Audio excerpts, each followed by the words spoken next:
ఆంధ్రప్రదేశ్లో సార్వత్రిక ఎన్నికల పోలింగ్ తరువాత పోలీసులలో అలాగే పోలీసుల వైఖరిలో వారి వ్యక్తిత్వాల్లో కొన్ని మార్పులు వచ్చాయి.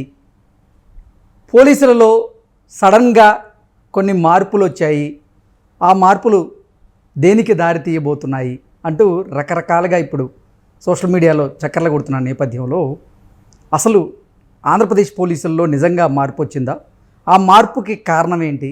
ఆ మార్పులు దేనికి దారి తీయబోతున్నాయి అనే అంశానికి సంబంధించి మనతో మాట్లాడేందుకు ప్రముఖ రాజకీయ విశ్లేషకులు కృష్ణకుమారి గారు మనతో ఉన్నారు. మేడంతో మాట్లాడదాం. మేడం నమస్తే. మేడం, ఆంధ్రప్రదేశ్లో సార్వత్రిక ఎన్నికలకి పోలింగ్ జరిగిన తర్వాత పోలీసులలో సడన్గా కొన్ని చేంజెస్ వచ్చాయని, వారి వ్యవహార శైలి వైఖరి మారింది అంటూ రకరకాలుగా కొన్ని వార్తలు అయితే ఇప్పుడు సోషల్ మీడియాలో చక్కర్లు కొడుతూ ఉన్నాయి. ఏంటి మేడం, నిజంగా పోలింగ్ తర్వాత ఆంధ్రప్రదేశ్ పోలీసుల్లో మార్పులు వచ్చాయా? ఒకవేళ మార్పులు కనుక వస్తే ఎటువంటి మార్పులు వచ్చాయి? అవి ఎక్కడి వరకు దారితీసే అవకాశం ఉందంటే ఏం చెప్తారు? ఇప్పుడు పోలీసుల్లో పోలింగ్ తర్వాత కాదు, పోలింగ్కి ముందే వాళ్ళకి అర్థమవుతుంది. ఓకే, వాళ్ళకి ప్రజల నాడి తెలుస్తుంది. ఎందుకంటే వాళ్ళు గమనిస్తూ ఉంటారు.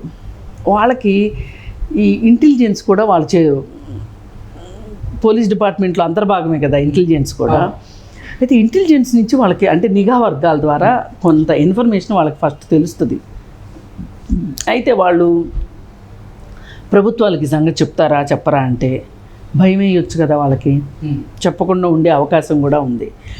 ఏది ఏమైనప్పటికీ కూడా ఇక్కడ తెలంగాణ ఎలక్షన్స్ను కూడా మనం గమనిస్తే చివర్లో టీఆర్ఎస్ వాళ్ళ దగ్గర నుంచి కూడా పోలీసులు డబ్బులు పట్టుకున్నారు.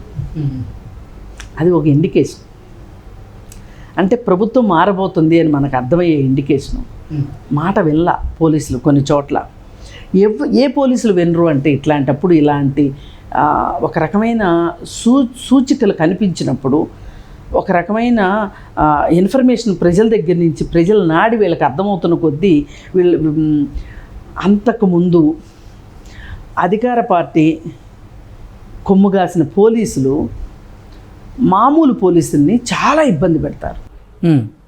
అంటే ఆర్డర్లీ వ్యవస్థ అవునన్నా కాదన్నా ఆ విషయంలో ఎంత చెప్పినా పోలీస్ వ్యవస్థలో ఆర్డర్లీ వ్యవస్థ ఉంది.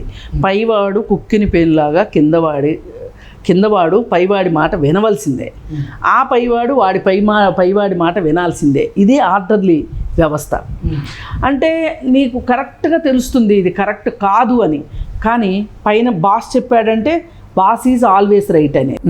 ఇప్పుడు బాస్ ఈజ్ ఆల్వేస్ రైట్ అనేది కొంతవరకు పర్వాలా, కానీ గవర్నమెంట్ రాంగ్గా ఉన్నప్పుడు కూడా దాన్ని రైట్గా ప్రొజెక్ట్ చేసే బాస్ దగ్గర నుంచి వచ్చే సంకేతాలు కిందవాడికి చాలా కష్టాన్ని కలిగిస్తాయి. ఇప్పుడు అక్కడ దాకా ఎందుకండి, వాడి సెలవుల విషయం కావచ్చు. అసలు కొంతమంది కానిస్టేబుల్స్ మేము ఉద్యమాల్లో పాల్గొనేటప్పుడు మాకు చుట్టూ కాపలా గాయడానికి వస్తారు కదా కానిస్టేబుల్స్, వాళ్ళు పాపం మనసులో మాటలు చెప్పుకుంటూ ఉంటారు. మేము మార్నింగ్ నుంచి ఈవినింగ్ దాకా ధర్నాల్లోనూ నిరాహార దీక్షల్లోనూ నిరసనలోనూ కూర్చుంటాం కదా, వచ్చినప్పుడు చెప్పుకుంటూ ఉంటారు. పాపం అండి, ఎంత బాధ అనిపిస్తుందంటే అసలు వీడు ఏమనుకుని పోలీసు ఉద్యోగంలోకి వచ్చాడు, ఏమవుతున్నాడు, ఎంత నిరాశ, ఎంత బాధ. ఒక్కొక్కళ్ళు 25 రోజులైందంటండి సెలవు పెట్టి. 20 రోజుల పాటు ఆదివారాలు కూడా లేకుండా వాళ్ళు పనిచేస్తున్నారు అంటే వీళ్ళకి వచ్చే చిన్న చిన్న ఆదాయాలతోటి వీళ్ళు సిటీల్లో బతకలేరేమో కుటుంబాలతోటని కొంచెం దగ్గరలో ఒక 40-50 కిలోమీటర్ల డిస్టెన్స్లో ఫ్యామిలీసు, అంటే ఊర్లలో అయితే ఇల్లు ఉంటుంది కాబట్టి అక్కడి నుంచి వీళ్ళు వచ్చి ఇక్కడ ఉద్యోగాలు చేసుకునే వాళ్ళు సిటీలో, వీళ్ళు 50 కిలోమీటర్లు వెళ్ళడానికి కూడా వాళ్ళకి పర్మిషన్ లేదు కింద వాళ్ళకి.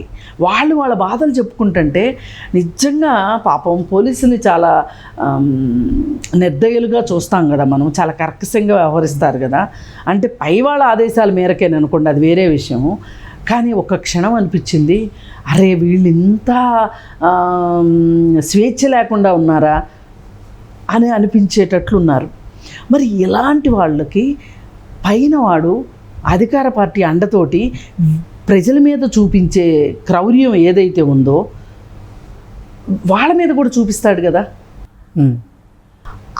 అలాంటి వాళ్ళు నిద్రలేస్తారు ఇట్లాంటప్పుడు. ఓకే, అలాంటి వాళ్ళు వాడికి మాట వినటం మానేస్తారు. పైవాడికి వీడెంత చిన్నవాడన్నా అవనివ్వండి, నీ షోకి ఎన్ని రోజులు రా, ఇంకెన్ని రోజులు రా అని వీళ్ళు లెక్క పెట్టుకుంటూ ఉంటారు. అలాంటప్పుడు మాట వినరు. ప్లస్ ఎలక్షన్స్లో అధికార పార్టీ వాళ్ళ డబ్బులు దొరుకుతున్నాయి అంటే అర్థం ఏంటి అంటే పోలీసుల్ని పోలీస్ కుక్కలతో పోలుస్తారు. అదే కారణం. అక్కడే మనం అర్థం చేసుకోవచ్చు గవర్నమెంట్ పడిపోబోతుంది అని. అయితే ఇప్పుడు ఆంధ్రాలో కూడా అదే పరిస్థితి. అక్కడ డబ్బులు దొరికినాయి, ఎంతవరకు దొరికినాయి ఏంటి అవన్నీ మనం పెద్దగా చెప్పలేం. కానీ చాలా చోట్ల వాళ్ళు తెలుగుదేశం క్యాడర్కి అండదండగా ఉన్నారు అనే వార్తలు అయితే వచ్చినాయి. ఇదైతే ప్రస్ఫుటంగా మనకి తెలిసిపోయింది. దీన్ని బట్టి కూడా అధికార మార్పిడి జరగబోతుంది అనే దానికి ఇది ఒక సంకేతం అన్నమాట. మరి ఈ పోలీసులు ఇంతకుముందు ఎట్లా ఉండేది? అంతా రెడ్డి సామ్యమే. సిక్కోల్ నుంచి కడప వరకు కూడా ఎవరికి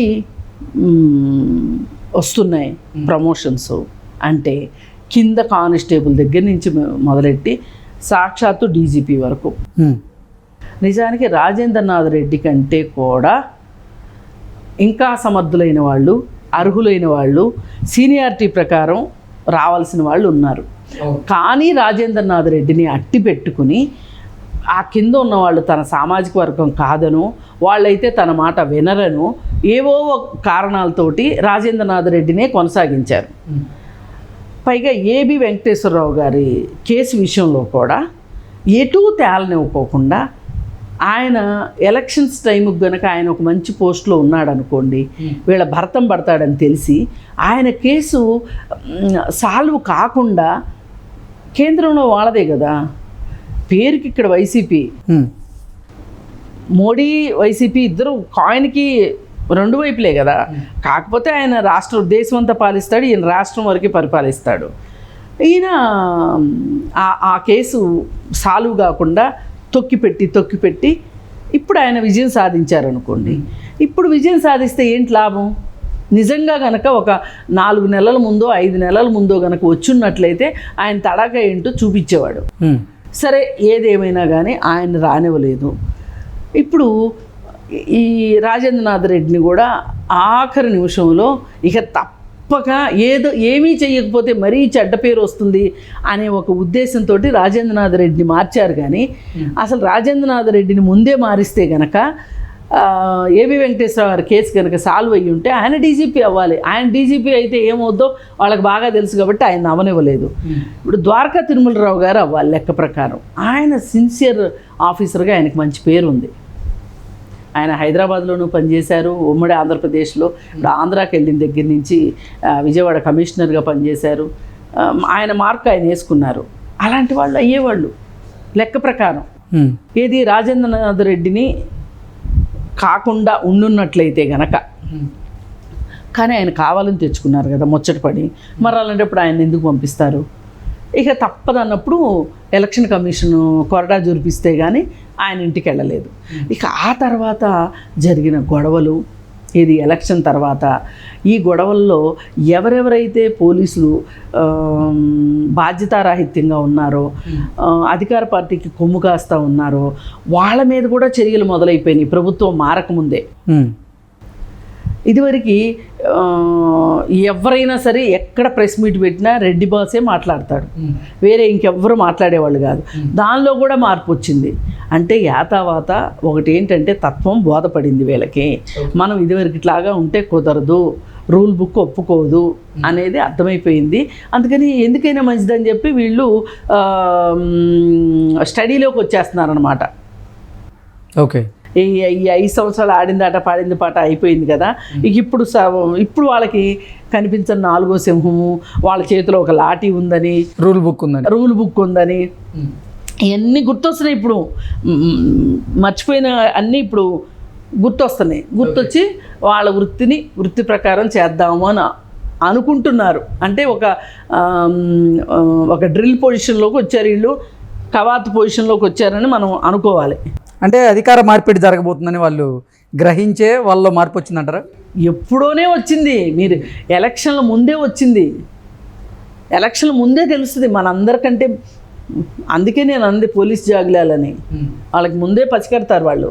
పసిగట్టి వాళ్ళు చేయగలిగింది వాళ్ళు చేశారు. కొంతమంది న్యాయం అనిపించింది, న్యాయం అనిపించినట్టు చేశారు. నిజంగా ఒకప్పుడులాగా పోలీస్ వ్యవస్థ కనుక మొత్తం జీహుజూర్ అన్నట్లు ఉండుంటే కనుక ఇంకెన్ని గొడవలు జరిగాయో. ఎన్నికల తర్వాత ఎన్నికల ముందు కూడా పోలీసు వారిలో కొన్ని మార్పులు అయితే మార్పులు వచ్చినాయి. అది ఎన్నికల తర్వాత మనకు కనిపిస్తుంది, అంతకుముందు మనకు అర్థం కాల. ఎన్నికల తర్వాత వాళ్ళు తీసుకుంటున్న చర్యలు ఏవైతే ఉన్నాయో ఆ చర్యల వల్ల మనకి ఇప్పుడు అర్థమవుతుంది. Okay madam, thank you. Thank you.